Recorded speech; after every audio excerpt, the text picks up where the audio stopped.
Hi friends, అందరికీ నమస్కారం. అంజలి కథలకి స్వాగతం. ఈరోజు చందమామ కథ పేరు 3 పరీక్షలు. ఈ కథను రచించిన వారు లక్ష్మీ గాయత్రి గారు. పూర్వము కేకయ, గాంధార అనే 2 పెద్ద దేశాల మధ్య కౌముది అనే చిన్న దేశం ఒకటి ఉండేది. కొన్ని తరాల కిందట కౌముది కూడా చాలా పెద్ద దేశమని, అనేక యుద్ధాలలో ఆ దేశ భాగాలు పొరుగు దేశాలకు స్వాధీనమైపోయాయని చెప్పుకునేవారు. ప్రస్తుత కౌముదీ దేశపు రాజు చంద్రకాంతుడు. అతడికి పుత్ర సంతానం లేదు. ఉన్న ఒక్కగానొక్క కూతురు జ్యోత్స్ననే కొడుకుగా భావించి ఆమెకు రాజనీతి, శస్త్రవిద్యలు కూడా నేర్పించాడు. జ్యోత్స్న యుక్త వయస్కురాలయ్యే నాటికి అద్వితీయ సౌందర్య రాశిగాను, అత్యంత మేధావిగాను ఖ్యాతికెక్కింది. కుమార్తెను చూసి గర్వంతో పొంగిపోతూ ఆమెకు తగిన వరిని చూసి పెళ్లి చేసి అల్లుడికి రాజ్యం అప్పచెప్పాలని నిశ్చయించుకున్న చంద్రకాంతుడు ఆమె వివాహం గురించిన ఆలోచనలతో విసిగిపోయి చివరకు ఆమెతో ఒకనాడు ఇలా అన్నాడు: అమ్మా, అత్యంత సులభమని అనుకున్న నీ వివాహము చివరకు ఒక పెద్ద రాజకీయ సమస్య అయ్యేటట్లున్నది. మనకు ఇరుపక్కలా ఉన్న 2 బలమైన దేశాల గురించి నీకు బాగా తెలుసు కదా. వారిలో కేకేయ రాజకుమారుడైన సింహవర్మని నీ సౌందర్య ప్రశస్తి బాగా ఆకర్షించిందట. యుద్ధంలో నన్ను ఓడించి అయినా నిన్ను అర్ధాంగిగా చేపట్టాలని అతడు పట్టుదలగా ఉన్నట్లు మన వేగులు చెబుతున్నారు. ఇక గాంధార రాజకుమారుడైన కృష్ణవర్మ ఆంతర్యం ఏమిటో తెలియకపోయినా అర్హతలున్న కారణంగా అతడు పోటీకి రాక మానడు. ఈ ఇద్దరిలో ఏ ఒక్కరిని నువ్వు వరించినా 2వ వారితో యుద్ధం తప్పదని నా భయం. చంద్రకాంతుడు ఇంతవరకు చెప్పి మౌనంగా జ్యోత్స్న మొహం కేసి చూడసాగాడు. తండ్రి ఇంకా ఏమో చెప్పదలిచి సంశయిస్తున్నాడని గ్రహించిన జ్యోత్స్న చిరునవ్వుతో, ఆగారే నాన్న, చెప్పదలిచిందేమిటో అంతా చెప్పండి అన్నది. అందుకు చంద్రకాంతుడు, ఈ చెప్పబోయేది గృహ విషయం. మీ అమ్మ మొండిగా నేను తన తమ్ముడికే ఇచ్చి చేయాలని పట్టుబడుతున్నది. పుత్ర సంతతి లేని కారణంగా నా సింహాసనాన్ని ఇతరులెవరూ అధిష్ఠించరాదని, తన తమ్ముడు మాణిక్యవర్మ నాకు అల్లుడై కౌముదీ దేశానికి రాజు కావాలని ఆమె కోరిక. ఇక ఈ సమస్యను ఎలా పరిష్కరించాలో తోచక నీతో చెబుతున్నాను. మిత్రులు శత్రువులు కాకుండా, రక్తపు టేరులు పారకుండా నీ వివాహం జరిపించుకునే భారం నీదే తల్లి అన్నాడు. అంతా విన్న జ్యోత్స్న, నాన్న, ఇవన్నీ నాకు తెలియనివి కావు. ఈ సమస్యను ఎలా పరిష్కరించాలో కూడా ఆలోచించాను. నన్ను పెళ్లాడగోరేవారికి నేను 3 పరీక్షలు పెట్టదలిచాను. ఆ పరీక్షల్లో నెగ్గిన వ్యక్తినే నేను వరిస్తాను. వివిధ దేశాల రాకుమారులకి వర్తమానం పంపండి అన్నది. కుమార్తె మాటలు విని రాజు కుతూహలంగా, 3 పరీక్షలా? అవేమిటి అని అడిగాడు. జ్యోత్స్న నవ్వుతూ, తొందరెందుకు నాన్న, త్వరలో మీరు చూస్తారు గదా అన్నది. త్వరలోనే జ్యోత్స్న చెప్పినట్టు వివిధ దేశాలకి వార్తాహరులు పంపబడ్డారు. అప్పటికప్పుడే పరీక్షకు కావలసిన ఏర్పాట్లు జరిగాయి. అనేక మంది రాకుమారులు వచ్చి అపజయం పొంది వెళ్ళసాగారు. మాణిక్యవర్మ, సింహవర్మ, కృష్ణవర్మలు కూడా 2 రోజుల తేడాలతో వచ్చారు. ఎప్పటికప్పుడు వేగుల ద్వారా వార్తలు తెలుసుకుంటున్న జ్యోత్స్న మాణిక్యవర్మకి, సింహవర్మకు వెంటనే స్నేహం కలిసిందని, కృష్ణవర్మకు వారికి మధ్య ఎటువంటి పరిచయం కూడా లేదని విని మనసులోనే నవ్వుకున్నది. తర్వాత మొదట మాణిక్యవర్మ, పీదప సింహవర్మ కూడా పరీక్షల్లో పాల్గొని అపజయం పొందారన్న వార్త కూడా ఆమెకు చేరింది. ఆ వార్త వింటూనే జ్యోత్స్న తండ్రికి చెప్పి కృష్ణవర్మ విడిదికి గట్టి రక్షణ ఏర్పాట్లు చేయించింది. ఆ మర్నాడు కృష్ణవర్మ పరీక్షా మందిరానికి వచ్చాడు. అక్కడ సిద్ధంగా ఉన్న జ్యోత్స్న చెలికత్తెలు అతన్ని సాదరంగా ఆహ్వానించి ఒక గదిలోకి తీసుకొని వెళ్లారు. ఆ గది గోడల నిండా రకరకాల చిత్రాలు వేలాడగట్టబడి ఉన్నాయి. వాటి మధ్య జగదేక సుందరి అయిన రాకుమారి చిత్రం కూడా ఉన్నది. చెలికత్తెలు కృష్ణవర్మకి ఆ చిత్రాలను చూపిస్తూ, ఈ చిత్రాలన్నింటిలోనూ సౌందర్యానికి, చిత్రకారుడి ప్రభకు తార్కాణంగా ఉన్న గొప్ప చిత్రం ఏదో చెప్పండి అని ప్రశ్నించారు. ఆ ప్రశ్న విని కృష్ణవర్మ చిత్రాలన్నింటినీ మరొకసారి పరీక్షగా చూసి వాటిలో ఒక చిత్రాన్ని చూపిస్తూ, మీరు కోరిన విధంగా ఉన్న గొప్ప చిత్రం ఇదే అన్నాడు. ఆ చిత్రంలో రంగురంగుల పూలతో నిండి ఉన్న పచ్చటి పొదల మధ్య తెల్లని ఆవు ఒకటి తన దూడని ప్రేమగా నాకుతూ ఉన్నది. వాటికి సమీపంలోనే ఉన్న ఒక కొలను నిండుగా విరబూసిన పద్మాలతో అత్యంత రమణీయంగా ఉన్నది. చెలికత్తెలు ఆ చిత్రాన్ని చూసి పెదవి విరుస్తూ, ఇన్ని చిత్రాల మధ్య మీకు నచ్చిన చిత్రం ఇదా? మా రాకుమారి అపూర్వ సౌందర్యం కంటే ఈ చిత్రంలోని అందం ఎక్కువ అని ప్రశ్నించారు. వాళ్ళ మాటలకి కృష్ణవర్మ నవ్వి, బహుశా ఆమె ప్రశ్నలకు జవాబులు చెప్పవచ్చిన వారిని తికమక పెట్టడం కోసము ఈ మాటలు అనవలసిందిగా మీ రాకుమారి మీకు చెప్పి ఉంటుంది. కానీ ముమ్మాటికి ఇదే ఉత్తమ చిత్రము అన్నాడు. అయితే అదేదో మాకు కొంచెం వివరంగా చెప్పండి అని అడిగారు చెలికత్తెలు. ఎవరైనా కళాదృష్టితో సౌందర్య విమర్శ చేసేటప్పుడు శాశ్వతము నిర్మలము అయిన ప్రకృతి సౌందర్యానిది మొదటి స్థానం, అశాశ్వతము నవరసభరితము అయిన మానవ సౌందర్యానిది రెండవ స్థానము అవుతాయి. మనిషి అందము స్పష్టము, దాన్ని చిత్రీకరించడానికి చిత్రకారుడు అట్టే శ్రమపడనవసరం లేదు. ప్రకృతి సౌందర్యము అస్పష్టం. అస్పష్టమైన సౌందర్యాన్ని తన రంగులతో మనస్సును ఆకట్టుకునేటట్లు చిత్రించటంలోనే చిత్రకారుడి ప్రతిభ వెల్లడైతుంది. ఆ ప్రయత్నంలో ఈ చిత్రాన్ని చిత్రించిన చిత్రకారుడు పూర్తిగా విజయం సాధించాడు. అందువలన ఇదే ఉత్తమ చిత్రము అన్నాడు కృష్ణవర్మ. ఆ సమాధానం వింటూనే చెలికత్తెలు అతడికి నమస్కరించి, మా రాకుమారి కోరిన సమాధానం ఇదే. ఇక రెండవ ప్రశ్న చదివి చూడండి అంటూ ఒక తాళపత్రాన్ని కృష్ణవర్మకు ఇచ్చారు. ఆ పత్రంలో వివాహం చేసుకోబోయే స్త్రీ పురుషుడిలోనూ పురుషుడు స్త్రీలోనూ ఏమాత్రము ఎన్నకూడని అంశాలు రెండున్నాయి. అవి ఏమిటి అని రాసి ఉన్నది. కృష్ణవర్మ ప్రశ్న చదివి, పురుషుడు స్త్రీ సౌందర్యాన్ని, స్త్రీ పురుషుడి ఐశ్వర్యాన్ని చూసి వివాహం చేసుకోరాదు. ఎందుకంటే సౌందర్యము అశాశ్వతం, ఐశ్వర్యం విషయంలోనూ ఆ మాట చాలా వరకు వర్తిస్తుంది అని సమాధానం చెప్పాడు. ఆ సమాధానం వినగానే చెలికెత్తల ముఖాల్లో సంతోషం కనిపించింది. వాళ్ళు వెంటనే కృష్ణవర్మకు వంగి వినయంగా నమస్కరించి, రాకుమారా, మా జ్యోత్స్నాదేవి రెండవ పరీక్షలో కూడా మీరు నెగ్గారు. ఇక చివరి పరీక్షను కూడా స్వీకరించండి అంటూ లోపలికి వెళ్ళి ఒక చిన్న మంచి గంధపు పెట్టెను తీసుకుని వచ్చి అతడికిస్తూ, మొదటి 2 పరీక్షల్లోనూ నెగ్గిన వ్యక్తికి ఈ పెట్టెను ఇవ్వమని మా రాకుమారి చెప్పింది. ఈ పెట్టె తాలూకు ఆంతర్యం తెలుసుకోవటానికి మీకు 1 రోజు గడువు ఇవ్వబడుతుంది. పెట్టెను తీసుకొని మీరు మీ విడిదికి వెళ్ళవచ్చును అన్నారు. కృష్ణవర్మ పెట్టెను తీసుకొని తిన్నగా విడిదికి తిరిగి వచ్చి పెట్టెను కొంతసేపు పరీక్షగా చూశాడు. చతురస్రాకారంలో ఉన్న ఆ పెట్టె పైభాగాన పక్కల అందం కోసము ఏవేవో బొమ్మలు చెక్కబడి ఉన్నాయి. పెట్టె లోపల రకరకాల ఎండుటాకులు, పచ్చి ఆకులు, ముళ్ళు, కాస్త గడ్డి ఇవన్నీ కలగాపులగంగా ఉన్నాయి. పెట్టె మీద ఒక ఉదయ సూర్యుడి బొమ్మ అందంగా చెక్కబడింది. దాని దిగువన ఒక వృక్షం ఉన్నది. ఆ వృక్షానికి 2 పాములు మెలిపెట్టుకుని ఉన్నాయి. వృక్షం చుట్టూ ఏవేవో లతలు చెక్కబడి ఉన్నాయి. కృష్ణవర్మ వాటి ఆంతర్యం బోధపడిన వాడిలాగా తల పంకించి తన భటుడి ద్వారా పెట్టె తాలూకు ఆంతర్యం తెలియచేయటానికి మరి 3 రోజులు గడువు కావలసిందిగా జ్యోత్స్నకు కబురు పంపాడు. ఆ రోజే చీకటి పడిన తర్వాత అతడు మారువేషంలో గుర్రం మీద కౌముది దేశానికి తూర్పు దిక్కుగా బయలుదేరాడు. ఆ రాత్రల్లా ప్రయాణించిన కృష్ణవర్మ మర్నాటి మిట్ట మధ్యాహ్నానికి కౌముది దేశపు తూర్పు అడవులను చేరుకున్నాడు. ఆ అడవిలో ఒకచోట అతడికి బాగా ఎత్తుగా పెరిగిన గంధపు చెట్టు, దాని క్రింద జంట సర్పాలు మెలివేసుకుని ఉన్నట్లుగా ఉన్న ఒక రాతి బొమ్మ కనిపించాయి. కృష్ణవర్మ కొద్దిసేపు ఆ పరిసరాలను నిశితంగా పరిశీలించి గుర్రాన్ని సమీపంలోనే నిలబెట్టి వరంలో నుంచి కత్తిని దూసి రాతి బొమ్మను సమీపించబోయాడు. ఇంతలో హఠాత్తుగా వెనక నుంచి ఆగండి అన్న హెచ్చరిక వినిపించింది. కృష్ణవర్మ వెనుదిరిగి చూశాడు. దాపులనున్న ఒక పొదచాటు నుంచి నూనూగు మీసాలతో ఉన్న యువకుడొకడు కృష్ణవర్మను సమీపించి నమస్కరించాడు. కృష్ణవర్మ ఆశ్చర్యపోతూ, ఎవరు నువ్వు అని ప్రశ్నించాడు. ఆ యువకుడు తల వంచుకొని, మీరిక్కడికి రావటానికి కారణమైన వ్యక్తిని అని సమాధానమిచ్చాడు. ఆ సమాధానము అతడి స్వరంలోని కోమలత్వము గమనించిన కృష్ణవర్మ, రాకుమారి అన్నాడు.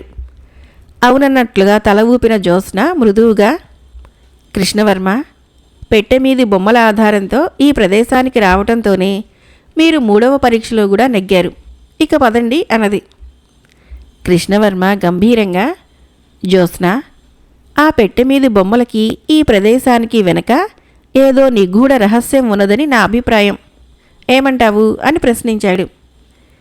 ఆ ప్రశ్నకి ఏమని జవాబివ్వాలా అని జ్యోత్స్న సందేహిస్తూ ఉన్నంతలో కృష్ణవర్మ మృదువుగా, జ్యోత్స్న, మీ సందేహం నాకు అర్థమైంది. మీరు అనుకున్న పని ప్రమాదాలతో కూడినదే కావచ్చు. రాజ్యాన్ని పరిపాలించే రాజుకు పిరికితనం నేర్పి వెనక్కి మరల్చాలనే ప్రయత్నము ఏమంత మంచి పని అన్నాడు. ఆ మాటలతో అతడు ఇక వెనుదిరగడని గ్రహించిన జ్యోత్స్న, సరే, ఇప్పుడు మీకు కొన్ని ముఖ్యమైన విషయాలు చెప్పాలి. రండి, ఇలా కూర్చోండి అంటూ అక్కడికి దగ్గరలోనే ఉన్న ఒక చెట్టు క్రింద కూర్చున్నది.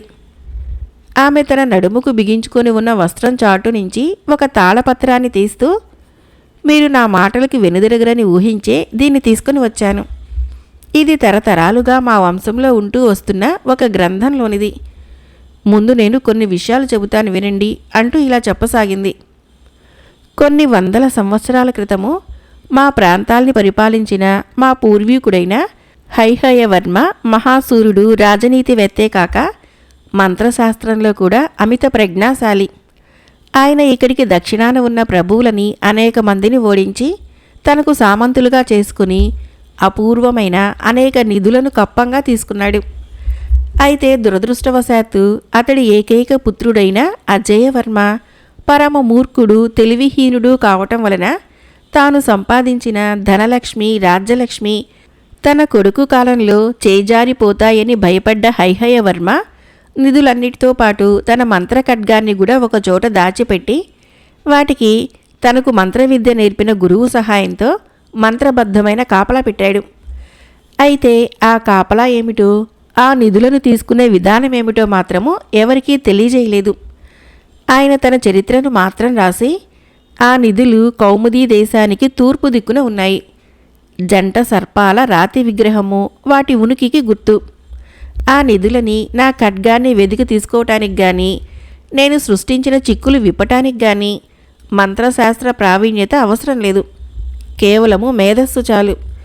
వీరుడు, మేధావి, ధర్మబుద్ధుడు అయినా ఏ వ్యక్తికైనా అవి లభిస్తాయి అని ఇదిగో ఈ తాళపత్రం మీద రాసి దీన్ని రాజు తప్ప మరెవరూ చదవని మా వంశచరిత్రలో భద్రపరిచాడు అంటూ ఆ తాళపత్రాన్ని కృష్ణవర్మకు అందించబోయింది. కృష్ణవర్మ తాళపత్రాన్ని తీసుకోకుండా, ఆ తర్వాత ఏం జరిగిందో చెప్పండి అన్నాడు. జ్యోత్స్న అతడి వైపు మెచ్చుకోలుగా చూసి తిరిగి ఇలా చెప్పసాగింది. మా పూర్వీకుడు హైహయవర్మ భయపడినట్లే అజయవర్మ తర్వాత అతడి సంతానము పరిపాలిస్తున్న కాలంలో సామంత రాజ్యాలన్నీ తిరుగుబాటు చేసి తిరిగి స్వతంత్ర రాజ్యాలయ్యాయి. ఆ రాజుల్లో కొందరు కౌముదీ దేశంలోని చాలా భాగాలను కూడా ఆక్రమించుకున్నారు. అయితే హైహయవర్మ తాను దాచిన నిధులను గురించి అత్యంత రహస్యంగా ఉంచటంతో వాటి జాడ ఆ రాజుల్లో ఎవరికీ తెలియలేదు. మా వంశస్థులే 2-3 ప్రయత్నించారు కానీ సాధించలేకపోయారు. వాళ్ళు ఈ సర్ప ప్రతిమను కదిలించి అడుగున సొరంగం కానీ భూగృహం కానీ ఉన్నదేమో చూడ ప్రయత్నించారట. కానీ ఈ ప్రతిమని అంగుళం కూడా కదిలించలేకపోయారు. నా తండ్రికి పురుష సంతతి లేని కారణంగా మా వంశచరిత్ర చదివే అవకాశము నాకు లభించింది. అందులో ఇదంతా చదివి ఇక్కడికి వచ్చి వెతకగా ఈ సర్ప ప్రతిమ కనిపించింది. కానీ దీనిని మాత్రమే ఆధారం చేసుకుని నిధులను సాధించే మార్గం నాకు తెలియలేదు. మీ శక్తి సామర్థ్యాలు, ఆలోచన పటిమల గురించి వింటున్నప్పటి నుంచి నాకు మీరే ఈ కార్యాన్ని సాధించగలరన్న నమ్మకం కలిగింది. నిధుల కంటే ముఖ్యంగా ఆ మంత్రఖడ్గం ఏదో మీకు లభిస్తే బాగుంటుందనిపించింది. అందుకే నా వివాహము ఒక రాజకీయ సమస్యగా మారినప్పుడు ఆ సమస్యను 3వ పరీక్షగా మార్చి పెట్టె మీద ఇమిడ్చాను. మీరు ఒంటరిగా గుర్రం ఎక్కి బయలుదేరారని నా వేగులు చెప్పగానే మీకు రహస్యం అవగతమైందని గ్రహించాను. మీరు ఎటువంటి ఆపదలలో చిక్కుకుంటారో అని మిమ్మల్ని వెన్నంటి వచ్చాను.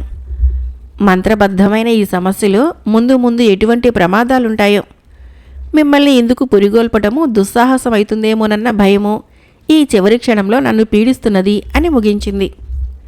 జ్యోత్స్న మాటలకి కృష్ణవర్మ నవ్వి, నిధులను మంత్రాల సహాయంతో దాచినప్పటికీ వాటి గురించి వెదికే వ్యక్తికి మంత్రశాస్త్ర ప్రావీణ్యత అవసరం లేదని హైహయవర్మ చెప్పిన విషయం మీరు మర్చిపోతున్నారు. అంటే సమస్య మంత్రబద్ధమైనదైనా ఇందులో హానికి ఎక్కువ అవకాశం లేదు. మన తెలివిని బట్టి విజయమో అపజయమో కలుగుతుంది. అంతే, ప్రయత్నించి చూద్దాం రండి అంటూ జంట సర్పాల ప్రతిమ దగ్గరికి వెళ్ళి దాన్ని అంగుళం కూడా వదలకుండా నిశితంగా పరీక్షించసాగాడు. అలా కొంతసేపు గడిచాక కృష్ణవర్మ హఠాత్తుగా, జ్యోత్స్న ఇటు చూడండి అని జంట సర్పాల ప్రతిమకు పైభాగాన 2 పడగలకు మధ్యన చూపించాడు. ఆ ప్రదేశంలో ఒక 2 అంగుళాల మేరకు వృత్తాకారంలో కాస్త ఉబ్బెత్తుగా ఉన్నది. అవును, ఇదేదో విశేషంలాగే ఉన్నది అంటూ జ్యోత్స్న కూడా ఆశ్చర్యపోయింది. బహుశా ఇదే కీలక స్థానం కావచ్చు, చూద్దాం అని కృష్ణవర్మ జ్యోత్స్నని దూరంగా వెళ్ళమని చెప్పి విల్లు బాణము తీసుకొని సరిగ్గా ఆ వృత్తాకారపు మధ్య భాగానికి గురి చూసి బాణాన్ని వదిలాడు. బాణము ఆ వృత్తాన్ని మధ్యలో తాకింది. ఆ మరుక్షణము అక్కడ కళ్ళు మిరిమిట్లు గొలిపేటంత మెరుపు మెరిసి పెద్ద ధ్వని అయింది. మరుక్షణమే జంట సర్పాల ప్రతిమ మాయమై భూమి దిగువన మెట్లు కనిపించాయి. తమ మొదటి ప్రయత్నం నెరవేరినందుకు ఆనందిస్తూ ముందు కృష్ణవర్మ, అతడి వెనకమాల జ్యోత్స్న నెమ్మదిగా మెట్లు దిగసాగారు. కొన్ని మెట్లు దిగిన తర్వాత వాళ్ళకి ఒక సన్నని దారి కనిపించింది. ఆ దారి వెంట నడిచి చివరికి వాళ్ళిద్దరూ ఒక విశాలమైన మైదానాన్ని చేరుకున్నారు. ఆ మైదానం మధ్యలో ఒక సరస్సు ఉన్నది. అందులో ఎక్కడ చూసినా బంగారు రంగులో మెరిసిపోతున్న పద్మాలున్నాయి. వాటి మధ్య ఒకే ఒక తెల్లని పద్మం ఉన్నది. సరస్సుకు కుడివైపున ఒక పెద్ద చెట్టు ఉన్నది. ఆ చెట్టు చుట్టూ రాతి తిన్నే, దానిమీద మూతలు పెట్టబడిన 2 బంగారు పాత్రలు ఉన్నాయి. ఇవన్నీ చూసి జ్యోత్స్న, మళ్ళీ ఇక్కడ ఏదో నిగూఢ రహస్యం ఉన్నట్లున్నది అన్నది. అవును, అపూర్వమైనవెప్పుడు సులభసాధ్యాలు కావు అని ఒక క్షణం ఆగి, బహుశా ఈ బంగారు పద్మాలు రత్నరాశులై ఉంటాయి. ఆ ఒక్క తెల్ల పద్మము మంత్రమహిమగల ఖడ్గమై ఉంటుంది. వాటిని చేరుకునే మార్గము హైహయవర్మ ఈ బంగారు పాత్రల్లో ఇమిడ్చి ఉంటాడు అంటూ చెట్టు దగ్గరికి వెళ్ళి 2 పాత్రల మీద మూతలు తీసి చూశాడు. ఒక పాత్రలో సువాసనలు వెదజల్లే తినుబండారాలున్నాయి. 2వ దానిలో కొద్దిపాటి బియ్యం మాత్రం ఉన్నాయి. కృష్ణవర్మ వాటిని చూసి కొంతసేపు ఏదో ఆలోచించి చెట్టు వెనక భాగానికి వెళ్ళి చూశాడు. అక్కడ ఒక పొయ్యి, అందులో 2 కట్టెలు, పక్కనే 2 పాత్రలు ఉన్నాయి. కృష్ణవర్మ వాటిని చూసి జ్యోత్స్న వైపుకు తిరిగి, ఇది నిధి కోసం వచ్చేవారి ఆలోచన పటిమకు పరీక్ష. ఎవరు ముక్కు మొహం తెలియని చోట వండి సిద్ధంగా ఉన్న ఆహారాన్ని ముట్టుకోరాదు అంటూ బియ్యం ఉన్న పాత్రని చేతిలోకి తీసుకొని సరస్సుకేసి బయలుదేరాడు. అతడి అభిప్రాయం గ్రహించిన జ్యోత్స్న, ఆ పాత్రలోని బియ్యము నేను కడిగి తెస్తానివ్వండి అని అతడి చేతిలోని పాత్రను తీసుకోబోయింది. కృష్ణవర్మ ఆమెను వారిస్తూ, వద్దు, సరస్సులో కూడా ఏదైనా మాయ ఉండవచ్చు, నేనే వెళ్తాను, మీరిక్కడే ఉండండి అని చెప్పి మరొక ఖాళీ పాత్రను కూడా తీసుకొని సరస్సు దగ్గరికి వెళ్ళి సరస్సులోని నీటిని 2వ పాత్రతో తీసి బియ్యంలో పోసి కడిగాడు. అతడు ఊహించినట్టే సరస్సులోని నీరు బియ్యాన్ని తాకగానే పాత్ర ఒక్కసారిగా వేడెక్కి నీరు మరుగుతూ ఆవిర్లు రాసాగాయి. ఆ వేడిని కొద్దిసేపు ఎలాగో భరించిన కృష్ణవర్మ ఇక భరించలేక పాత్రని సరస్సులోకి జార విడిచాడు. పాత్ర సరస్సులో పడ్డ మరుక్షణము సరస్సు మాయమైపోయి అక్కడ నవరత్నాల రాసులు కనిపించాయి. జ్యోత్స్న, కృష్ణవర్మ ఆశ్చర్యానందాలతో ఆ నిధులను చూడసాగారు. అయితే అంతలోనే వారికి హఠాత్తుగా నిధులు తప్ప మంత్రఖడ్గం కనిపించలేదన్న విషయం జ్ఞప్తికి వచ్చింది. వాళ్ళు నిధులను చూసిన ఆనందం మరిచి ఖడ్గం కోసం వెతకసాగారు. వాళ్ళు ఎక్కువసేపు శ్రమపడకుండానే నవరత్నపు రాసుల మధ్య నిర్మలంగా మెరుస్తున్న తెల్లని పద్మం కనిపించింది. మీరు చేసిన ప్రయత్నానికి స్వర్ణ పద్మాలు మాత్రము నవరత్నాలుగా మారాయన్నమాట. మరి ఈ తెల్ల పద్మము ఖడ్గంగా మారాలంటే ఏం చేయాలో అన్నది జ్యోత్స్న. కృష్ణవర్మ ఆమెకేమీ జవాబివ్వకుండా వంగి తెల్ల పద్మాన్ని మొదలు పట్టుకొని బలంగా లాగాడు. మరుక్షణము పద్మం మాయమైపోయి ఆ స్థానంలో ఒక రాక్షసుడు ప్రత్యక్షమయ్యాడు. ఖడ్గానికి బదులు రాక్షసుడు కనిపించినందుకు జ్యోత్స్న కృష్ణవర్మలిద్దరూ నిర్ఘాంతపోయి చూస్తూ ఉండగా రాక్షసుడు నవ్వి, నిధులను సాధించిన రాజకుమారుడు వాటిని తీసుకొని వెళ్ళిపోక నన్నెందుకు పిలిచినట్లు అన్నాడు. అతడి ప్రశ్న వినగానే కృష్ణవర్మ గంభీరంగా, నిజమే, కేవలము ధనాసగల రాజకుమారుడంటే రాక్షసులకు కూడా చులకనే. కానీ నేను అటువంటి వాణ్ణి కాదు. నేను ముఖ్యంగా వచ్చింది అపూర్వమైన ఖడ్గాన్ని సాధించడానికే గాని నిధుల కోసం కాదు అన్నాడు. రాక్షసుడు ఆ మాటలకి వికటంగా నవ్వి, ఆహా, గొప్ప పౌరుష ప్రదర్శన. కానీ ఆ ఖడ్గము రాజధర్మం తెలిసిన ఉత్తముడికి తప్ప ఇతరులకు లభించదు. అయినా కేవలము యుద్ధాలకు పనికి వచ్చే కత్తి కోసము ఇంత పాకులాట దేనికి? ధనంతో సాధించలేనిది లేదు. హాయిగా ఆ నిధులను తీసుకుని వెళ్ళు అన్నాడు. ఇందుకు కృష్ణవర్మ చిన్నగా నవ్వి, నీ ప్రశ్నకు నేనిచ్చే జవాబులోనే రాజధర్మం ఇమిడి ఉన్నది. అభివృద్ధి సాధించగలిగేది ధనంతో కాదు, కృషితో. మనిషికి కావలసిన ఆహారాన్ని, మనిషి సౌఖ్యవంతమైన జీవితాన్ని సాగించటానికి అవసరమైన సమస్తాన్ని ప్రకృతి సిద్ధంగా భగవంతుడు సృష్టించే ఇచ్చాడు.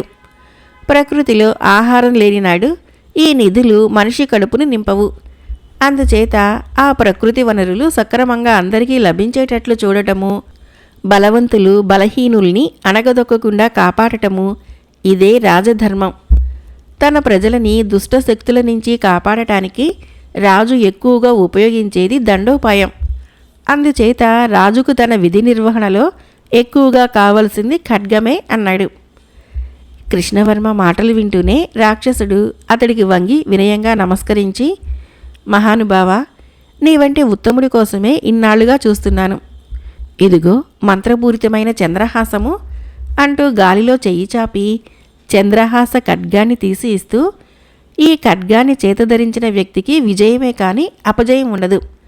ఈ ఖడ్గాన్ని ఆ నిధులను స్వీకరించి ప్రజారంజకంగా పాలన చెయ్యి అని చెప్పి కృష్ణవర్మకి మరొకసారి నమస్కరించి మాయమైపోయాడు. కృష్ణవర్మ ఖడ్గాన్ని కళ్ళకద్దుకొని జ్యోత్స్నకు అందిస్తూ, జ్యోత్స్న, ఇప్పటికీ మీరు పెట్టిన 3వ పరీక్ష ముగిసింది. ఇదిగో మీ పూర్వీకుల ఖడ్గము అన్నాడు. జ్యోత్స్న ఖడ్గాన్ని తీసుకోకుండా చిరునవ్వుతో, పరీక్షలో గెలుచుకున్న వస్తువేదైనా ఆ గెలుచుకున్న వారిదే అవుతుంది, ఇతరులకు చెందదు అన్నది. ఆ తర్వాత ఇద్దరూ వచ్చిన దారినే తిరిగి వెళ్ళి రాజప్రాసాదం చేరుకున్నారు. రాజు చంద్రకాంతుడు జరిగిందంతా విని పరమానందభరితుడయ్యాడు. ఆ తర్వాత కొద్ది రోజుల్లోనే జ్యోత్స్న కృష్ణవర్మలకు వివాహం జరిగింది. మరొక చిన్న కథ పేరు చిలక పలుకు. ఒక ఊళ్ళో కొంచెం ఆస్తిపరురాలైన ముసలావిడ ఉండేది. ఆవిడకు ఒక మనవరాలు తప్ప మరెవరూ లేరు. ఆ ముసలావిడ ఆ మనవరాల్ని ఎంతో కట్టుదిట్టంలో ఉంచి భయభక్తులతో పెంచేది. ఆ పిల్ల బయటికి వెళ్ళి తన ఈడు పిల్లలతో ఆడుకోరాదు. ఆ పిల్లలు ఈ పిల్ల కోసం రాకూడదు. మనవరాలికి ఇల్లు బందికానాలాగుండేది. ఇంట్లో అవ్వ ఒక రామచిలుక తప్పిస్తే ఇంకేమీ లేదు. ఇతర పిల్లలు స్వేచ్ఛగా తిరుగుతూ ఆడుతూ పాడుతూ కేరింతలు కొడుతూ ఉంటే మనవరాలికి ముసలావిడి మీద చాలా కోపం వచ్చేది. కానీ ముసలావిడంటే చెడ్డ భయం కావటం చేత ఆవిడ ఎదుట కుక్కిన పేనులాగా అమాయకంగా ఉండేది. ముసలావిడ లేనప్పుడు మాత్రము కసికొద్దీ ఈ ముసల్ది పోయినా బాగుండును అని పైకి అనుకునేది. వినగా వినగా రామచిలకకు ఈ మాటలు నోటబట్టాయి. అది ఒకనాడు ముసలావిడ వింటూ ఉండగా ఈ ముసల్ది పోయినా బాగుండును అనేసింది. ముసలమ్మ ఆ మాటలకు నిర్ఘాంతపోయింది. అస్తమానము ఇంట్లోనే ఉండే రామచిలక్కి ఇలాంటి పాపిష్టి మాటలు ఎలా వస్తాయి? ఆవిడికి తన మనవరాలుపైన అనుమానం తగలేదు. ఎందుచేతనంటే నోట్లో నాలుక లేనట్టు కనిపించే ఆ పిల్ల నిష్కారణంగా అటువంటి మాటలు ఎందుకంటుంది? ఒకనాడు ముసలావిడితో తమ ఇంటి విషయం ఏదో చెప్పుకోవటానికి పొరుగింటి ముసలామ వచ్చింది. ఇద్దరూ మాట్లాడుకునే సమయంలో రామచిలుక ఠపీమని ఈ ముసలిది పోయినా బాగుండును అన్నది. ఈ మాటలు వింటూనే పొరుగింటి ముసలమ్మ వెలవెలా పోయి మాట్లాడే మాట కూడా పూర్తి చేయకుండా గిరుక్కుని తిరిగి వెళ్ళిపోయింది. ముసలావిడికి తల తీసేసినట్లయింది. ఎలాగైనా ఆ చిలుక చేత ఇటువంటి మాటలు మాట్లాడకుండా చేయించాలని ముసలావిడికి అనిపించింది. పొరుగునే ఒక శాస్త్రులు గారు ఉన్నారు. వారింట కూడా ఒక రామచిలుక ఉన్నది. అందుచేత చిలుకల సంగతి ఆయనకి బాగా తెలుసు. ముసలావిడ శాస్త్రులు గారింటికి వెళ్ళి, అయ్యా, మా చిలుక పాపిష్టి మాటలు ఒకటి నేర్చింది. ఎవరైనా ఇంటికి వస్తుంటేనే భయంగా ఉంటున్నది. దానికి కాస్త మంచి మాటలు అలవడే దారి చెప్పుదురు అన్నది. శాస్త్రులు గారు, అదేమంత కష్టమైన పని కాదే. మా చిలుక చాలా మంచి మాటలు మాట్లాడుతుంది. దాని నోట ఎన్నడూ ఒక్క చెడ్డ మాట కూడా రాదు. కావలిస్తే మా చిలుకను మీ చిలుక పంజరంలోనే 4 రోజుల పాటు ఉంచుకోండి. దాని నుంచి మీ చిలుక కూడా 4 మంచి ముక్కలు నేర్చుకుంటుంది అన్నాడు ముసలావిడితో. బాబ్బాబు, ఆ పాటి సహాయం చేద్దురు అన్నది ముసలావిడ ఆశగా. దానికేం భాగ్యమమ్మా అంటూ శాస్త్రులు గారు తమ చిలుకని ఆవిడకిచ్చాడు. ఆవిడ దాన్ని తెచ్చి తమ చిలుక ఉండే పంజరంలో పెట్టింది. ఈ పని చేశాక ఆవిడకి పెద్ద బరువు దించేసినట్లు అనిపించింది. కానీ అంతలోనే ఇంటి చిలుక కొత్తగా వచ్చిన చిలుకను చూసి కళ్ళార్పుతూ, ఈ ముసలిది పోయినా బాగుండును అన్నది. వెంటనే శాస్త్రులు గారి చిలుక తదాస్తు అన్నది. ముసలావిడికి ఒళ్ళు మండిపోయింది. ఆవిడ పంజరం తెరిచి 2 చిలుకల్ని వదిలిపెట్టేస్తూ, పోయి చావండి అంటూ తిట్టింది. కథ అయిపోయింది. ఫ్రెండ్స్, ఈ కథలు మీకు నచ్చినట్లయితే మన ఛానల్ని తప్పకుండా సబ్స్క్రైబ్ చేయండి, లైక్ చేయండి, షేర్ చేయండి, కామెంట్ చేయండి. Thank you.